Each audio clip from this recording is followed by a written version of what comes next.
Alguém, há quase 2000 anos, rabiscou uma cena num muro de pedra, uma pequena figura pregada numa cruz, e no lugar da cabeça, um burro. Ao lado, um homem ajoelhado como em oração. A inscrição que acompanha, uma zombaria escrita em letras apressadas, identifica o crucificado por um nome que poderia ser lido por qualquer pedestre romano. Essa imagem pode parecer apenas um insulto antigo, mas é, ao mesmo tempo, uma janela direta para a memória pública de um evento, a crucificação.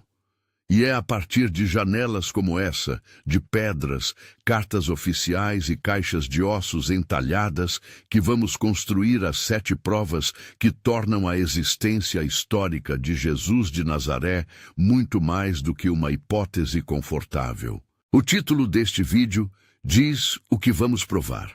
As 7 provas que confirmam a existência de Jesus, e a última, você verá, tem um peso emocional e arqueológico que muda o tom do debate. Não prometo certezas absolutas. A história não trabalha com verdades dogmáticas, mas mostrarei como fontes diversas, independentes e muitas vezes hostis entre si, convergem para uma conclusão simples e poderosa. Alguém chamado Jesus de Nazaré viveu, foi julgado pelas autoridades judaicas e romanas do seu tempo e tornou-se o centro de um movimento cujo traço aparece em registros estrangeiros, em ossários, em pedras públicas e em relatos de historiadores. Se esse tema te interessa, curta e inscreva-se para não perder o próximo vídeo, onde iremos discutir as implicações teológicas e responder às objeções mais comuns. Antes de começar a enumerar as provas, precisamos combinar 2 coisas que os historiadores usam como regra básica: independência de testemunho e testemunho hostil. Independência significa que múltiplas fontes, produzidas por pessoas e comunidades distintas, apontam para o mesmo núcleo de fatos sem depender umas das outras. Testemunho hostil é ainda mais valioso. Quando um autor que não simpatiza com um movimento o registra e às vezes ridiculariza, isso tende a reforçar a credibilidade do dado histórico. A combinação desses critérios é o que nos permite passar do rumor ao fato histórico com segurança razoável. Prova 1. Plínio o Jovem. Carta a Trajano, c. 112 d.C. Imagine um administrador imperial escrevendo para o imperador Trajano sobre um problema de ordem pública. Tribunais que julgam, acusações repetidas, homens e mulheres que se recusam a sacrificar aos deuses do Estado. Plínio, o Jovem, governador da Bitínia, relata em uma carta formal que investiga e queima livros e pune alguns pelos seus costumes religiosos. No centro da sua descrição está um detalhe crucial.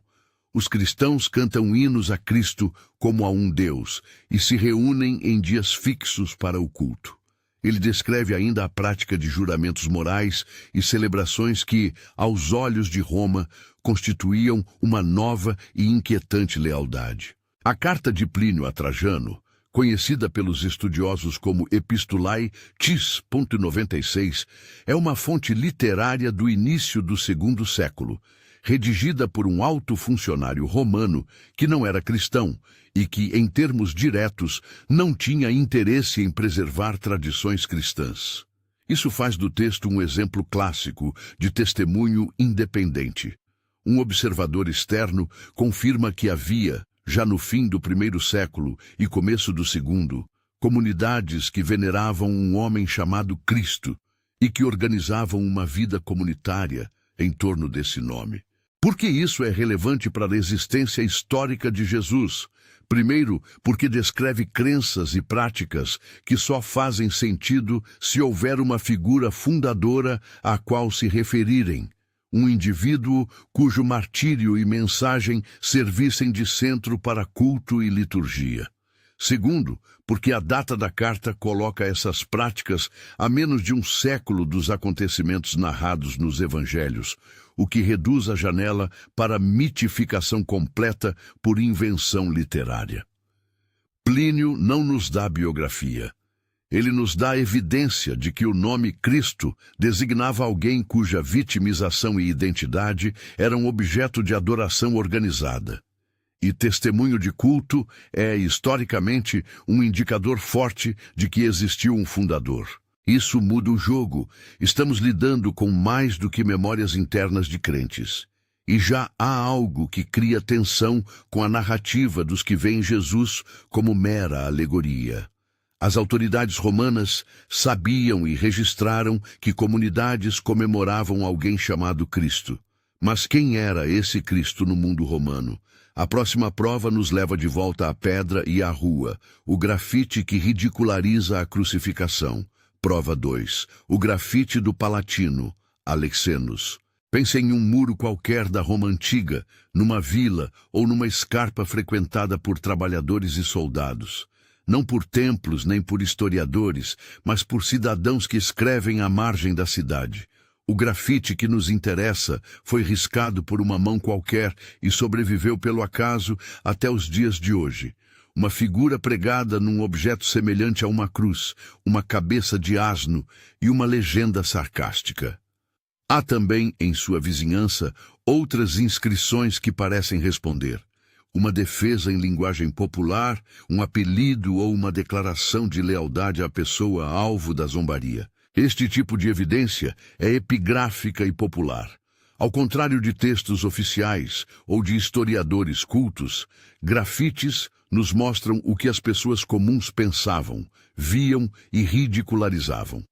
No caso específico referido pelos estudiosos, o desenho demonstra que a imagem da crucificação correra o suficiente para ser compreendida e satirizada na capital do império. Por que isso importa? Porque transforma um relato teológico e local, a crucificação de alguém na província da Judéia, em memória coletiva dentro do império.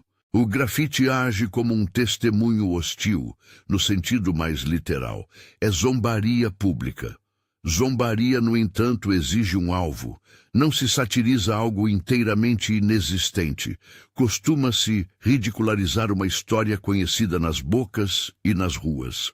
Muitos historiadores consideram esse grafite uma peça valiosa justamente por sua espontaneidade. Não foi escrita por apologistas nem por polemistas. Foi um traço anônimo que confirma que, no olhar romano, havia algo que merecia ser associado à figura crucificada. E isso nos revela que a crucificação de alguém chamado por nomes próximos a Alex, ou representado por um apelido, fez parte do folclore urbano romano. A força desse tipo de prova é sociológica. Ela mostra presença e visibilidade. Mesmo quando hostil, o registro popular demonstra que a tradição da crucificação havia ultrapassado o espaço judaico e penetrado na consciência romana. Isso fortalece a hipótese de um núcleo histórico. Um indivíduo executado publicamente por motivos políticos ou religiosos, cujas histórias circularam até as margens da cidade eterna. Mas ainda precisamos de confirmações no terreno oficial. E é aí que entra a pedra com o nome de Pilato. Prova 3. A inscrição de Pôncio Pilato, Pedra de Pilato, Cesareia, 1961. No fundo de um teatro de pedra, lacradas por estratos de poeira e sedimentos, os arqueólogos retiraram um bloco de calcário quebrado que carregava letras latinas gravadas com precisão oficial. Nele, lia-se o nome de um homem que aparece nos evangelhos, Pontius Pilatus, Praefectus Iudaeae, uma referência direta ao título romano que governava a província da Judéia no período em que situamos a vida de Jesus. A placa, descoberta em 1961 em Cesareia Marítima, tem dimensões que ainda hoje impressionam quem a vê. Um fragmento pesado, com os sulcos da ferramenta e a pátina do sal, portador de uma referência administrativa. Trata-se de uma evidência epigráfica e oficial. Não é narrativa tardia nem tradição oral. É um vestígio administrativo. A leitura que surge dessa pedra é simples e potente. Confirma que havia, na administração romana, um magistrado chamado Pôncio Pilato, com o título adequado ao período. Para quem estuda os evangelhos, essa confirmação é crucial, porque reduz a distância entre a memória cristã e o registro oficial. Se Pilato era uma figura verídica e titulada, a menção dos evangelhos a ele ganha plausibilidade institucional. Importante, essa pedra não prova que Pilato condenou ninguém chamado Jesus, não registra julgamentos nem religiões. O que ela faz é corroborar um dos elementos de contexto que compõem as narrativas cristãs, a presença de um procurador romano, cujo nome e título batem com as descrições antigas. Para a metodologia histórica, isso tem grande valor. Quando uma série de fatos de contexto, títulos administrativos, costumes legais, nomes de sumos sacerdotes, encontra ecos em documentos não cristãos, a hipótese de invenção completa torna-se muito menos provável. Mini-ganchos como esses são fundamentais. A pedra de Pilato nos leva a perguntar quem, entre as autoridades judaicas, aparece nos relatos dos evangelhos, e se algum desses nomes também deixou a sua marca na arqueologia. A resposta nos traz a próxima caixa de ossos. Prova 4. O osário que traz o nome de Caifás, c. 1990. Imagine uma pequena caixa de pedra, o tamanho que cabe nas palmas das mãos, com inscrições finas no topo e uma superfície que carrega a sujeira de sepultamentos antigos. Esse tipo de objeto, o osário, usado para depositar ossos recolhidos após a decomposição inicial do corpo, tem se mostrado uma fonte preciosa para a história judaica do primeiro século. Em meados do final do século XX, arqueólogos identificaram um desses caixões com uma inscrição que, traduzida do hebraico ou do aramaico, dá algo como José, filho de Caifás. O nome Caifás não é anônimo no Novo Testamento. Ele é apresentado como sumo sacerdote que presidiu o sinédrio no período tradicional do julgamento de Jesus. O osário, datado por meio de contexto arqueológico ao século I, fornece um vínculo material entre o nome da tradição literária e uma família real, ou ao menos influente, na Jerusalém daquele tempo. Esta é uma peça arqueológica onomástica. Confirma a existência de um indivíduo com o nome e filiação correspondentes ao personagem literário. Há nuances importantes a considerar. A coincidência de nomes na Judéia não prova por si só que o ossário pertença exatamente ao personagem do Evangelho. Nomes repetiam-se. Ainda assim, em conjunto com outros elementos, a localidade da tumba, o estilo do osário, a cronologia, a maioria dos especialistas vê nisso um suporte forte à historicidade do sumo sacerdote Caifás, mencionado nos textos. Em termos metodológicos, é um caso de concordância entre registros arqueológicos e literatura antiga. O que essa prova nos oferece é algo concreto. Um agente religioso, com poder e posição, que aparece nas narrativas cristãs, aparece também na arqueologia do seu próprio tempo. A caixa de pedra não resolve disputas teológicas, mas reforça o cenário no qual os evangelhos se desenrolam. Lideranças judaicas estabelecidas, operação judicial complexa e famílias com sepulturas locais. Isso amplia a verossimilhança histórica da narrativa. A essa altura, já temos 4 pilares. Um observador romano que descreve culto a Cristo. Um grafite que mostra que a crucificação era assunto de rua em Roma. Uma inscrição oficial que confirma o nome de um funcionário romano que aparece nos evangelhos. E um osário que liga um nome sacerdotal das narrativas a um contexto arqueológico real. Mas a lista de testemunhos externos segue com força, e o próximo passo nos leva aos grandes historiadores romanos, Autores que, sem simpatia pelos cristãos, mencionaram Cristo em seus textos. Prova 5. Iniciando a transição para Tácito. Antes de chegarmos ao bloco dedicado a Tácito, é prudente lembrar o que torna um historiador romano particularmente valioso para nosso argumento. Quando alguém como Tácito, notoriamente crítico do cristianismo e distante da comunidade que o produziu, registra a execução de um fundador sob ordem de um governante romano. Esse dado é um exemplo de testemunho hostil que precisa ser levado a sério. No entanto, historiadores trabalham com fontes, arquivos e tradições, e entender como e por que Tácito escreveu o que escreveu exige atenção ao seu contexto literário e político. A próxima prova vai abrir essa discussão, examinando o trecho Tácito com cuidado, onde ele escreveu, de onde pode ter tirado suas informações, como ele caracterizou a execução e por que sua posição como historiador hostil confere peso especial à hipótese de uma figura histórica chamada Jesus. Mais ainda, veremos por que a convergência entre historiadores romanos, escritores judeus e objetos arqueológicos constitui uma teia de evidências que repele a explicação de mera invenção literária. E aqui paramos por um instante para olhar o conjunto com frieza. Múltiplos registros, públicos e privados, oficiais e anônimos, literários e materiais, apontam para a presença de um homem cuja memória foi preservada de maneiras diferentes. O que resta é seguir pelos próximos passos, historiadores que condenam, textos que lembram e um osário que, no final, provocará uma das controvérsias arqueológicas mais intensas do nosso tempo. Prova 5. Tácito. Análise. C. 16 d.C. Imagine um historiador romano, severo e crítico, escrevendo para uma audiência que espera precisão e desprezo pelas bobagens do povo. Públio Cornélio Tácito, autor dos Análises, não era simpatizante dos cristãos. Pelo contrário, em seu estilo mordaz, trata com ironia e frieza muitos dos temas que relata.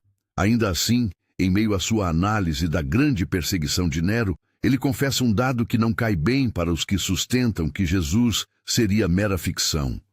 Tácito registra que Cristo sofreu a pena capital por ordem de Pôncio Pilato durante o reinado de Tibério.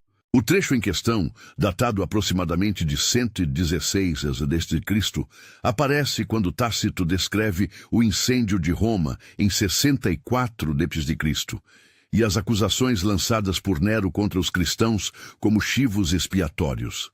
Ao mencionar a origem do nome cristãos, ele diz que a seita teve início sob o governo de Tibério, conduzida a julgamento por Pôncio Pilato. 3 elementos saltam aos olhos do historiador: o nome do executado, a autoridade que o condenou e o enquadramento cronológico. Nenhum desses elementos combina com invenção romanesca. Seria estranho para um autor hostil fabricar detalhes tão específicos que poderiam ser verificados. Por que Tácito é considerado uma prova importante? Primeiro, porque é um autor externo e indiferente ao cristianismo. Seu objetivo não é confirmar tradições cristãs, mas relatar eventos que afetaram a história de Roma. Segundo, porque Tácito tinha acesso a arquivos oficiais e registros públicos, e ele próprio sugere essa fonte quando discute eventos de governo. Terceiro, porque a menção de um procedimento punitivo por autoridade romana confirma, numa esfera política separada da judaica e da cristã, a existência de uma condenação pública que colocou um personagem no centro de discórdia. Classificação de aceitação entre especialistas: amplamente aceita. A maioria dos historiadores vê o fragmento de Tácito como independente, hostil e relevante para a historicidade de Jesus. Há debates secundários sobre emenda textual e nuances de interpretação, mas não sobre a presença de um núcleo que aponta para uma figura histórica crucificada por ordem de um oficial romano. Mini ganchos. Isso deixa o quadro ainda mais difícil para a tese mítica. Mesmo historiadores romanos, sem simpatia alguma, reconheceram um evento que pôs em cena um homem executado por ordem de Roma. Mas existe também outra testemunha, desta vez judaica, que complica e ao mesmo tempo reforça a narrativa. Flávio Josefo. Prova 6. Flávio Josefo, Antiguidades Judaicas, c. 93-94 d.C. Flávio Josefo foi um historiador judeu do primeiro século, nascido em Jerusalém, capturado pelos romanos e mais tarde a serviço de Flávio Vespasiano e Tito. Sua obra, Antiguidades Judaicas, pretendeu oferecer aos leitores greco-romanos uma história do povo judeu. Dentro dessa narrativa extensa, existem passagens que mencionam Jesus. Aqui precisamos ser cuidadosos. Os estudiosos debatem o que exatamente Josefo escreveu originalmente e o que, possivelmente, foi inserido por copistas cristãos posteriores. Mesmo assim, o juízo erudito hoje costuma separar dois elementos distintos. O primeiro elemento é o chamado Testimonium Flavianum, um parágrafo mais longo que descreve Jesus de forma positiva. Um homem sábio, que realizou feitos e foi crucificado. Muitos estudiosos acreditam que esse trecho foi parcialmente interpolado por copistas cristãos, porque algumas expressões soam demasiadamente cordiais e apologéticas para alguém como Josefo. Ainda assim, há uma hipótese moderada que aceita um núcleo josefânico original mais neutro, ao qual, posteriormente, cristãos teriam acrescentado elogios explícitos. O segundo elemento é mais decisivo para nossa lista e menos contestado. A referência a Tiago, irmão de Jesus, que é chamado Cristo. Em Antiguidades, quando Josefo descreve a execução de Tiago por ordem do sumo sacerdote Ananias, ele oferece essa qualificação, identificando Tiago como irmão de Jesus, que é chamado o Cristo. Essa menção é breve, direta e contextualizada, dentro de uma narrativa legal e política sobre Jerusalém. Para muitos historiadores, esse é o fragmento mais confiável de Josefo, porque não contém a linguagem apologética atribuída ao Testimonium, e porque sua colocação no texto é coerente com o estilo do autor. Por que isso importa? Porque Josefo era um observador e cronista próximo da cultura judaica do século I. Sua menção a Tiago como irmão de Jesus fornece um vínculo familiar e social que complementa o que encontramos em fontes cristãs. A menção de Tiago reduz a possibilidade de que Jesus seja apenas uma invenção tardia. Estamos diante de registros que tratam de pessoas com relações familiares identificáveis, em contextos jurídicos e políticos em Jerusalém. Classificação de aceitação entre especialistas, parcialmente disputada. O Testimonium Flavianum sofre acusações de interpolação e não é unanimemente aceito em sua forma corrente. Já a referência a Tiago é amplamente aceita como genuína, ou pelo menos como reflexo de uma tradição antiga próxima ao texto original de Josefo.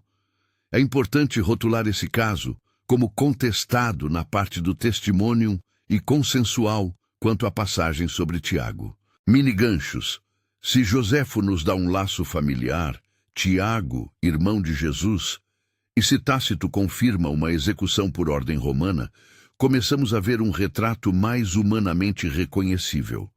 Um homem que deixou parentes, adversários políticos e memórias que atravessaram o espaço público. Ainda assim, o debate sobre nomes e provas materiais ganha uma intensidade nova quando chegamos ao objeto mais pessoal, um osário cujo rótulo trouxe o debate para tribunais e laboratórios. Prova 7. O Osário de Tiago, James Ossuary, publicado 2002, julgamento 2004-2012. Prova mais impactante e controversa. Esta é a peça que encerra nossa sequência e, por isso, é apresentada como o clímax desta construção probatória. Em 2002, um objeto aparentemente modesto, um osário de calcário, do tipo utilizado pelos judeus do primeiro século para guardar ossos após a decomposição, apareceu nas notícias. Sua inscrição parecia ler, em aramaico, Jacó, filho de José, irmão de Yeshua. Ou, em grego transliteração, James, son of Joseph, brother of Jesus.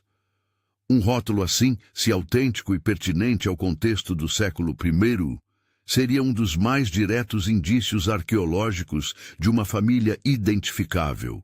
Um irmão chamado Tiago, filho de José, cujo parente Yeshua, Jesus, é mencionado explicitamente.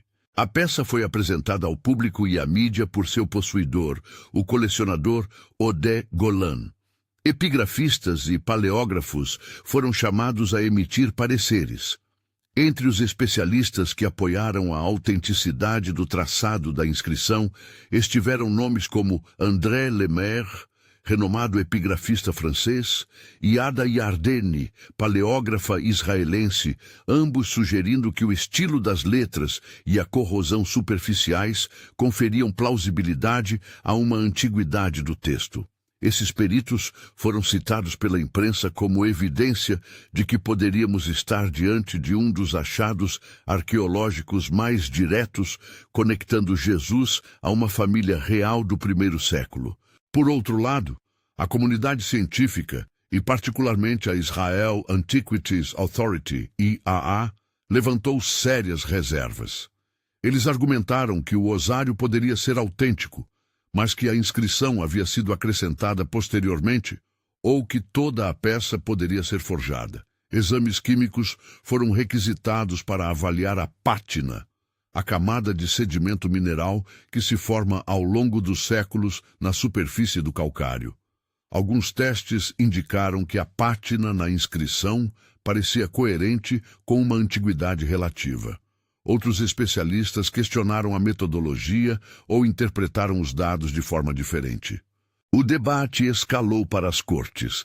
Em um processo criminal que durou anos, encerrado em 2012, os acusados, entre eles Oded Golan, foram julgados por suposta falsificação.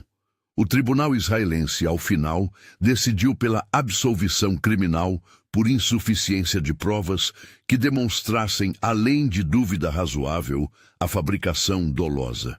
Em termos jurídicos, ficou claro que não havia suficiente evidência para condenar criminalmente os acusados por falsificação. Em paralelo, a comunidade acadêmica continuou o debate. Alguns peritos mantêm convicção pela autenticidade da inscrição. Outros permanecem céticos, citando inconsistências epigráficas e circunstâncias de aquisição pelo mercado antiquário. Como classificar esta prova? A resposta precisa ser cuidadosa e honesta. O osário de Tiago é controverso. Não é aceito unicamente como autêntico por unanimidade. Ao mesmo tempo, não foi legalmente declarado forjado. A complexidade técnica, pátina, estilo da escrita, procedência duvidosa, mantém o objeto em uma zona de ambiguidade científica. Então, por que incluí-lo como a sétima e impactante prova? Primeiro, porque a inscrição, se genuína, é pessoal e íntima. Ela não fala genericamente de um Cristo ou de um culto, mas menciona nomes de parentes que aparecem de modo congruente nos relatos antigos. Em termos narrativos e afetivos, isso converte fatos abstratos em indivíduos concretos. Segundo, porque a controvérsia em torno do osário expõe a própria natureza da pesquisa histórica. Descobertas arqueológicas podem ser decisivas, mas também precisam passar pelo crivo de peritos, debates públicos e, às vezes, tribunais. Ter um objeto assim, em disputa aberta, mostra o calor do interesse acadêmico e a seriedade com que se investiga a cultura do primeiro século. Argumentos favoráveis à autenticidade, pareceres de alguns epigrafistas que acham a forma das letras e a pátina compatíveis com o primeiro século. O conteúdo da inscrição combina com nomes e padrões onomásticos judaicos do período: Jacó, James, filho de José, irmão de Yeshua. A menção a irmão de Yeshua É coerente com referências cristãs antigas, por exemplo, as cartas paulinas e o relato josefano sobre Tiago. Argumentos contrários à autenticidade. Procedência incerta. O osário veio ao mercado de antiguidades sem um contexto arqueológico claro, o que dificulta a confirmação estratigráfica. Pareceres da IAA e de outros estudiosos que apontaram possíveis sinais de acréscimo na inscrição. Divergência metodológica e interpretações diferentes sobre análises químicas da pátina. Conclusão provisória sobre o osário. É uma peça potentemente sugestiva que permanece objeto de debate acadêmico. Por isso, ela é rotulada de controversa, nem rejeitada nem proclamada indiscutivelmente autêntica.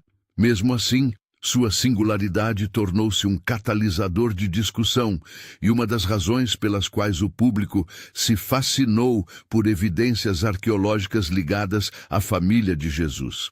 Mini ganchos. Se aceitarmos que o osário é pelo menos plausível, temos nas mãos um objeto que liga nomes familiares e a prática funerária do judaísmo do primeiro século a relatos literários.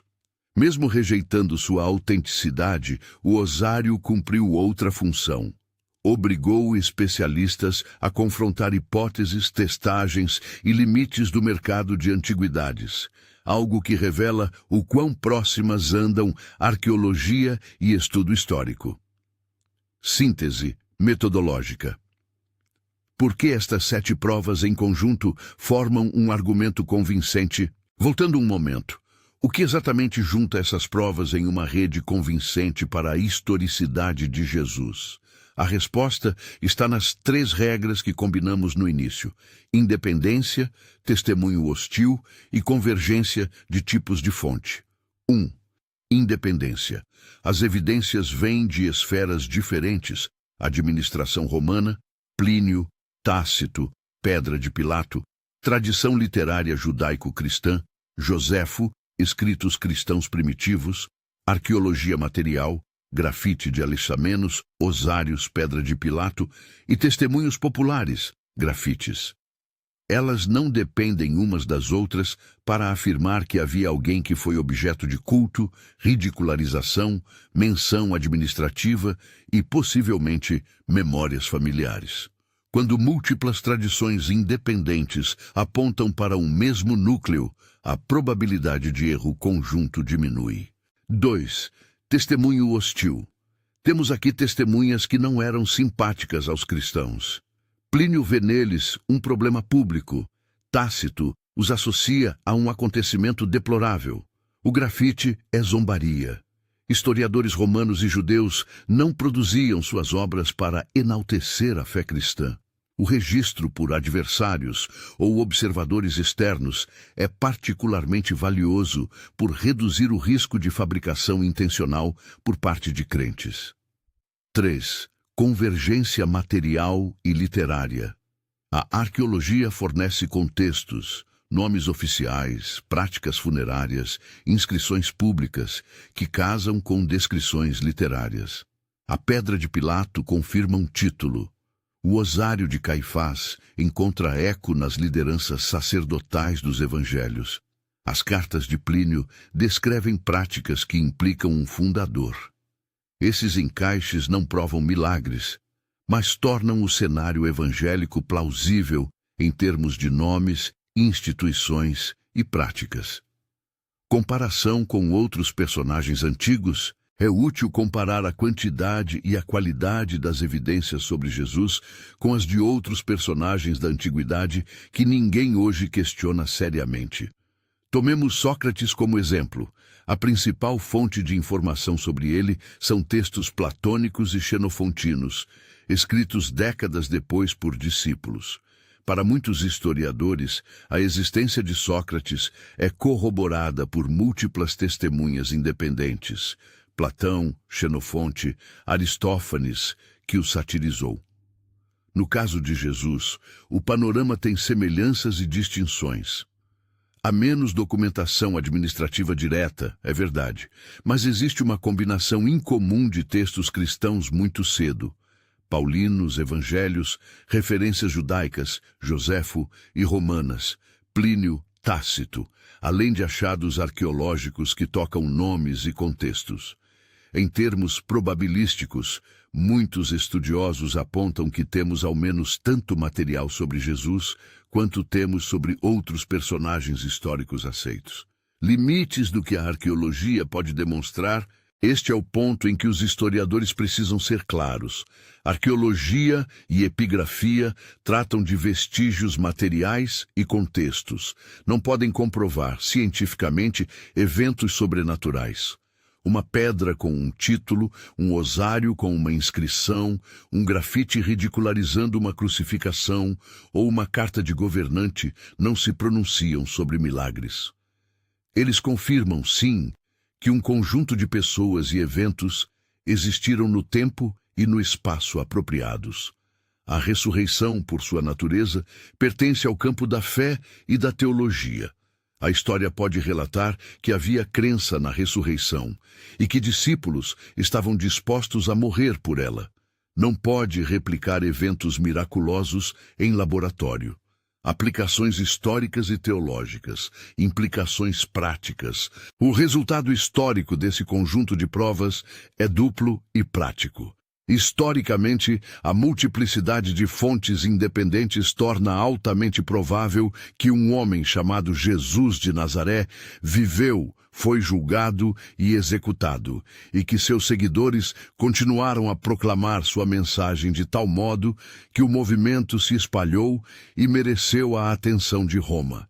Sociologicamente, a coragem dos primeiros cristãos, documentada por Plínio, por relatos de martírio e pela persistência de comunidades, é um indicador sério de convicção que exige explicação. Por que arriscar tudo por uma crença se não se acreditasse realmente? Teologicamente, essa historicidade fornece um fundamento para a discussão de crenças centrais. A existência de Jesus é um ponto de partida plausível para avaliar reivindicações sobre sua identidade e missão. Mas é preciso evitar o salto lógico. Da probabilidade histórica para a garantia teológica, há um percurso que envolve experiência, interpretação de textos e decisão pessoal. Reflexão final e convite. Ao longo dessas 7 provas, Plínio, o grafite de Alexenos, a pedra de Pilato, o osário de Caifás, Tácito, Joséfo e o controvertido osário de Tiago, construímos uma narrativa conjunta que vai do público anônimo do grafite ao registro oficial romano, das caixas de ossos às páginas de historiadores. Cada prova acrescenta uma camada: social, administrativa, judicial, familiar, literária. Juntas, elas formam um mosaico que torna a hipótese de que Jesus foi apenas um mito muito improvável. Se você acompanha a construção com espírito crítico, perceberá que a história não promete certezas absolutas. Os historiadores trabalham com graus de probabilidade e níveis de evidência. Mas também perceberá que, para além das discussões acadêmicas, há um fato simples e poderoso. Um homem chamado Jesus deixou marcas suficientes no tecido do mundo antigo para ser reconhecido por adversários, escritores eruditos, autoridades administrativas e, possivelmente, por inscrições funerárias familiares. Se esta exposição suscitou em você perguntas sobre a autenticidade das peças, sobre como os peritos trabalham, sobre o que tudo isso significa para a fé, convido você a continuar a conversa. Assista ao vídeo complementar onde aprofundamos cada item técnico, análises de pátina, pareceres epigráficos e leitura crítica do Testimonium, e deixe nos comentários qual prova mais te impactou e por quê. Participe do debate com respeito intelectual, mencione fontes e argumentos, e vamos construir um diálogo que honre a pesquisa séria. Pequena reflexão final. A história, quando bem feita, não empobrece a fé. Ela aponta para pessoas reais, com dores reais, escolhas reais. Saber que Jesus deixou marcas no mundo antigo não responde a todas as questões. mas transforma ideias abstratas em relatos humanos que chamam por uma resposta pessoal. Pense nisso. A mesma pedra que confirma Pilato, o mesmo grafite que zombou de uma cruz, as mesmas mãos que talvez escreveram um nome em um osário, tudo isso converte figuras dos evangelhos em pessoas tangíveis. Se este conteúdo foi útil, curta o vídeo e inscreva-se para receber a continuação, onde faremos uma análise técnica mais detalhada de cada prova. Lá, entraremos em registros universitários, demonstrações laboratoriais e respostas a objeções específicas. Comente abaixo qual prova você acha mais convincente e por quê. E, se você quiser, compartilhe este vídeo com alguém que questiona a historicidade de Jesus. Talvez essas pedras e textos ajudem a iluminar uma discussão que vai muito além de nós. Para encerrar, uma breve palavra de reconhecimento à busca pela verdade. Honremos a pesquisa e a humildade intelectual. Se a história nos traz pessoas reais, que nossas respostas também sejam humanas, curiosas, respeitosas e abertas ao estudo. Obrigado por assistir. Nos vemos no próximo vídeo, onde iremos dissecar as evidências técnicas e responder às objeções mais frequentes com documentos, imagens e entrevistas com especialistas. Até lá!